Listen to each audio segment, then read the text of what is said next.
14 सितंबर 2025 पुण्य क्रूस का विजयोत्सव पर्व। पहला पाठ गणना ग्रंथ अध्याय 21 पद संख्याएं 4 से 9। यात्रा करते करते लोगों का धैर्य टूट गया और वे यह कहते हुए ईश्वर और मूसा के विरुद्ध भुनभुनाने लगे, आप हमें मिस्र देश से निकालकर यहाँ मरुभूमि में मरने के लिए क्यों ले आए हैं?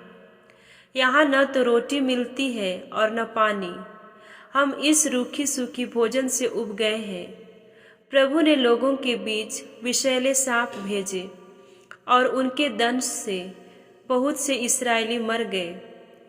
तब लोग मूसा के पास आए और बोले, हमने पाप किया, हम प्रभु के विरुद्ध और आपके विरुद्ध भुनभुनाए।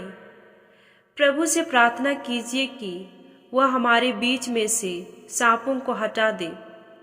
मूसा ने जनता के लिए प्रभु से प्रार्थना की और प्रभु ने मूसा से कहा, कांसे का सांप बनवाओ और उसे डंडे पर लगाओ। जो सांप द्वारा काटा गया वह उसकी ओर दृष्टि डाले और वह अच्छा हो जाएगा। मूसा ने कांसे का सांप बनवाया और उसे डंडे पर लगवा दिया। जब किसी को सांप काटता था तो वह कांसे के सांप की ओर दृष्टि डालकर अच्छा हो जाता था। प्रभु की वाणी। दूसरा पाठ फिलिपियों के नाम संत पौलुस का पत्र अध्याय 2 पद संख्याएं 6 से 11। यद्यपि यीशु मसीह ईश्वर थे और उनका पूरा अधिकार था कि वह ईश्वर की बराबरी करे, फिर भी उन्होंने दास का रूप धारण कर तथा मनुष्यों के समान बनकर अपने को दीनहीन बना लिया है। और मनुष्य का रूप धारण करने के बाद वह मरण तक, हाँ क्रूस के मरण तक आज्ञाकारी बन गए। और इस प्रकार उन्होंने अपने को और भी दीन बना लिया है।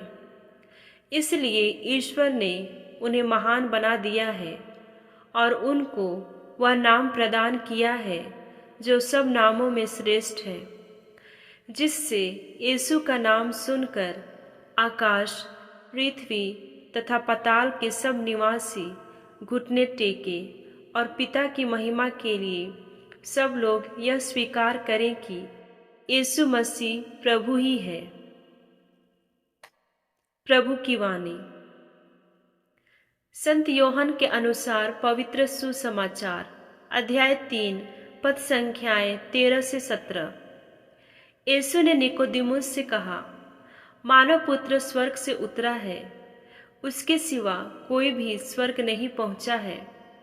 जिस तरह मूसा ने मरुभूमि में सांप को ऊपर उठाया था, उसी तरह मानव पुत्र को भी ऊपर उठाया जाना है, जिससे जो कोई उसमें विश्वास करे वह अनंत जीवन प्राप्त करे।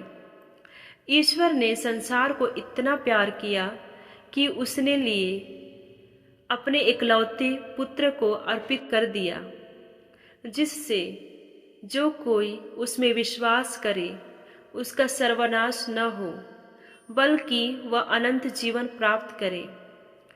ईश्वर ने अपने पुत्र को इसलिए संसार में नहीं भेजा है कि वह संसार को दोषी ठहराए, उसने उसे इसलिए भेजा है कि संसार उसके द्वारा मुक्ति प्राप्त करे। प्रभु का पवित्र सुसमाचार। मनन चिंतन। आज हम उस क्रूस को ऊंचा उठाने की महिमा मनाते हैं जो हमारी पीड़ा और मृत्यु को जीवन और मुक्ति में बदल देता है। जब इस्राएल के लोग सांप से जख्मी हुए, केवल उस ब्रॉन्ज के सांप को देखने वाले जीवित रहे। ठीक इसी प्रकार प्रभु यीशु ने अपने आप को ऊंचा उठाया ताकि हम विश्वास करने पर अनंत जीवन पा सके। फिलिपियों अध्याय 2 पद संख्याएं 16 से 11 में वर्णित मसीह का आत्मत्याग हमें सिखाता है कि सच्ची महिमा केवल आत्मसमर्पण के माध्यम से ही प्राप्त होती है। और इसी कारण पिता ईश्वर ने उन्हें उस नाम को दिया जो सभी नामों से ऊपर है। मसीह की विनम्रता ही ईश्वर की महिमा का मार्ग है। आज हम अपने आप से पूछें, क्या मैं उस क्रूस को अपने जीवन के केंद्र में रखता हूँ, जहाँ विचार, बोलियाँ और कर्म उसे श्रद्धा देते हैं? जब मेरी कमजोरी सामने आती है, क्या मैं उसे मसीह के मुक्तिदायी प्रेम में सौंप सकता हूँ? क्या मेरी विनम्रता, सेवा, प्रेम और त्याग इस बात की साक्षी है कि मैं मसीह का अनुयायी हूँ, न केवल शब्दों में बल्कि कर्मों से?